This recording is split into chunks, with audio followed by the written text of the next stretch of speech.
Hello student, good morning. I am Anil Verma, PGT biology.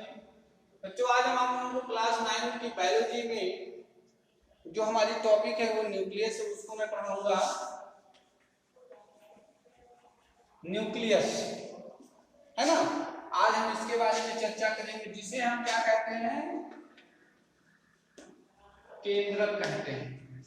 केंद्रक की हम चर्चा करेंगे, ठीक है। अब देखते हैं कि केंद्रक किसे कहते हैं। केंद्रक किसे कहते हैं? कोशिकाओं का वो स्थान है ना। केंद्रक कोशिका का वो भाग है जो कोशिका के बीचों बीच में पाया जाता है, जो कोशिका द्रव्य से चारों ओर से घिरा हुआ है। किससे? कोशिका द्रव्य से चारों ओर से घिरा हुआ है, ठीक है। केंद्रक कोशिका की सभी जैविक क्रियाओं का नियंत्रण करता है। केंद्रक जो होता है ये कोशिका की सभी जैविक क्रियाओं का नियंत्रण करता है, इसीलिए इसको कोशिका का कंट्रोल रूम कहा जाता है। केंद्रक को इसीलिए कोशिका का नियंत्रण कक्ष कहते हैं। इसके बारे में 1831 ईस्वी में, कब? 1831 ईस्वी में रॉबर्ट ब्राउन ने वर्णन किया था। रॉबर्ट ब्राउन ने इसकी खोज की थी। सामान्यतः अगर देखा जाए तो कोशिका में एक केंद्रक होता है। कुछ कोशिकाओं में, जैसे जो लाल रक्त कणिकाएं होती हैं, कुछ कोशिकाएं जैसे लाल रक्त कणिकाएं, उसमें केंद्रक नहीं होता है, उसमें न्यूक्लिएटेड है ना। जिसमें ये क्या, जिसमें केंद्रक नहीं होती, जैसे आरबीसी में केंद्रक नहीं होता है, तो उन्हें क्या कहते हैं? न्यूक्लिएटेड कहते हैं। बहुकेंद्रकीय कोशिकाओं को क्या कहते हैं? जो बहुकेंद्रकीय कोशिकाएं होती हैं उनको हम सिनोटाइज कहते हैं। सिनोटाइज कहते हैं। क्या कहते हैं?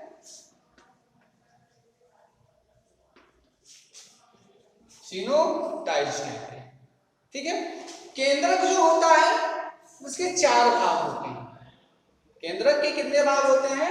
वैसे इसके 4 भाग होते हैं, ठीक है। अब हम देखते हैं कि वो 4 भाग कौन कौन से है ना। इसको हम देखते हैं कि उसके 4 भाग कौन कौन से, ठीक है। ये इस तरह से इसके केंद्रक के सबसे बाहरी भाग पर इस तरह की जो संरचना होती है वो पाई जाती है। ये बनी हुई होती है, इसमें ये चीज होती है, ठीक है। ये केंद्रक का बाहरी भाग होता है। क्या कहते हैं? जिसे हम न्यूक्लियर मेम्ब्रेन कहते हैं। क्या कहते हैं? न्यूक्लियर एनवलप कहते हैं, न्यूक्लियर मेम्ब्रेन कहते हैं, है ना। इसको क्या कहते हैं?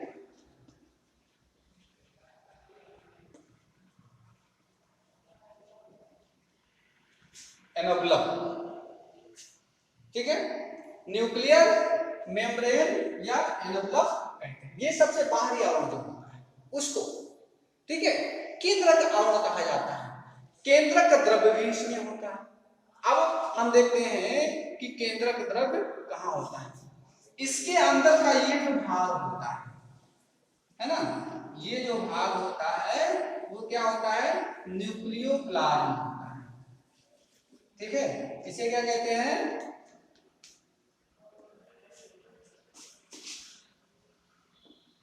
न्यूक्लियोप्लाज्म कहते हैं, ठीक है। क्या कहते हैं? केंद्रक द्रव्य कहते हैं, ठीक है। इसमें बहुत सारी चीजें होती है जो और पाई जाती है। इसमें केंद्रिका भी होती है। क्या होती है? केंद्रिका भी होती है। और इसके अंदर जो है इस तरह की एक संरचना और होती है जो इसमें पाई जाती है, जिसे हम क्या कहते हैं? क्रोमैटिन कहते हैं। क्या कहते हैं? क्रोमैटिन कहते हैं, ठीक है। इसे क्या कहते हैं?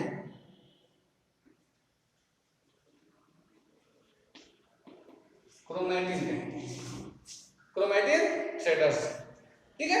ये इसमें पाया जाता है। इसके इस भाग से ये जो खाली स्थान होता है उसे हम क्या किस नाम से जानते हैं? Nuclear pore.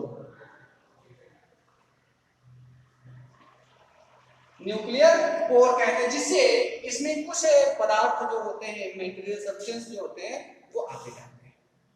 ठीक है। और एक बात और, एक चीज यहाँ पे और होती है जो इस तरह से यहाँ पाई जाती है, उसे न्यूक्लियोलस कहते हैं। ये क्या होती है? न्यूक्लियोलस, जिसे हम केंद्रिका कहते हैं, ये भी इसमें पाई जाती है। ठीक है। तो इसके कितने भाग होते हैं? 4 भाग होते हैं। Nuclear envelope, nucleoplasm, chromatin, nuclear pore और न्यूक्लियस। ये इसको यहां से हटा दोगे तो 1 2 3 ये 4 है ना, ये चीज होती है। अब जो केंद्रक आवरण होता है वो क्या होता है? केंद्रक आवरण, ये केंद्रक के चारों ओर 2 झिल्लियों का बना होता है, इसी दोहरी झिल्लियों का बना हुआ है ना। जो आवरण होता है वो केंद्रक आवरण होता है। इसमें जगह जगह पर छोटे छोटे छिद्र होते हैं, जिसे हम क्या कहते हैं? न्यूक्लियर पोर कहते हैं। केंद्रक आवरण केंद्रक व कोशिका द्रव के बीच पदार्थों के आदान प्रदान का नियमन करता है। किसका? केंद्रक व कोशिका द्रव के बीच जो पदार्थ होते हैं, है ना, उसको आने जाने का, मतलब आने जाने देने का काम करता है, पदार्थों का नियमन करता है। वहीं जो साइटोप्लाज्म होता है, जो केंद्रक होता है, केंद्रक के चारों, मतलब केंद्रक के अंदर एक पारदर्शी अर्धतरल, है ना, कणकीय पदार्थ भरा होता है। केंद्रक के अंदर एक पारदर्शी अर्धतरल कणकीय पदार्थ भरा होता है, जिसमें क्या होता है? क्रोमेटिन होता है, जिसमें क्रोमेटिन या क्रोमोनिमेटा तंतु और केंद्रिकाएं जो होती हैं, जो जिसे न्यूक्लियाई कहते हैं, वो पाए जाते हैं, है ना। वो क्या होता है? न्यूक्लियोप्लाज्म होता है। वहीं हम देखते हैं जो केंद्रक जालिका होती है, न्यूक्लियर रेटिकुलम जो होती है, क्या होती है? Nuclear reticulum.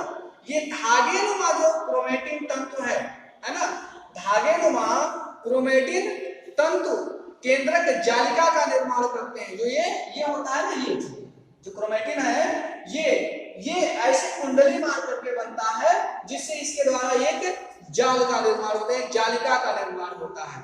इन तंतुओं को क्रोमोनिमेटा कहते हैं। क्या कहते हैं? क्रोमोनिमेटा कहते हैं। ठीक है। और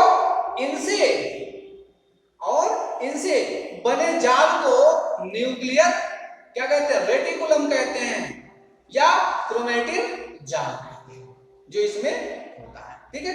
कोशिका विभाजन के समय क्रोमेटिन जाल स्पष्ट तंतुओं व क्षणों के रूप में संघनित होता है।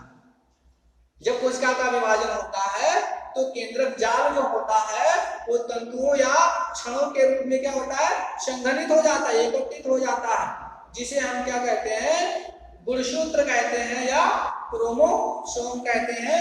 ये इस तरह से जो है कोशिकाओं में होता है। कोशिकाओं में ये इस तरह का रूप ले लेता है, जिसे हम क्या कहते हैं?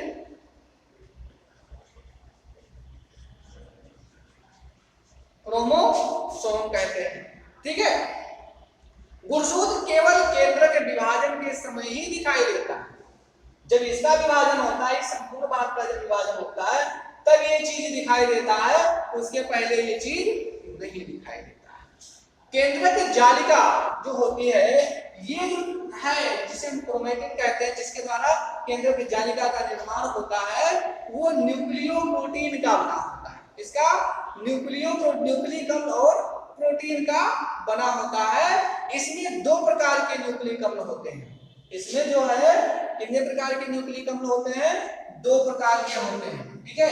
नंबर 1 जो न्यूक्लिक एसिड है, न्यूक्लिक एसिड जो है वो 2 प्रकार की इसमें पाई जाती है। तो जो नंबर 1 होता है उसे हम क्या कहते हैं? डीएनए कहते हैं। क्या कहते हैं? डीएनए। और दूसरा जो है वो आरएनए होता है, जो इसमें पाया जाता है। ठीक है। इनमें से डीएनए केवल गुणसूत्रों में पाया जाता है, इसमें पाया जाता है। जो डीएनए होता है वो गुणसूत्रों में पाया जाता है और आरएनए जो होता है वो केंद्रक और कोशिका द्रव्य दोनों में पाया जाता है। ठीक है, डीएनए कहाँ पाया जाता है?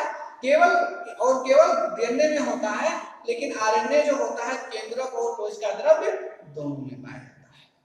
जो केंद्रिका होती है, केंद्रक के अंदर एक छोटा सा जो भाग होता है, एक छोटा सा जो भाग होता है या दो छोटी छोटी संरचनाएं बड़े केंद्रक के समान दो छोटी छोटी संरचनाएं केंद्रक के अंदर जो पाई जाती है उसको हम क्या कहते हैं?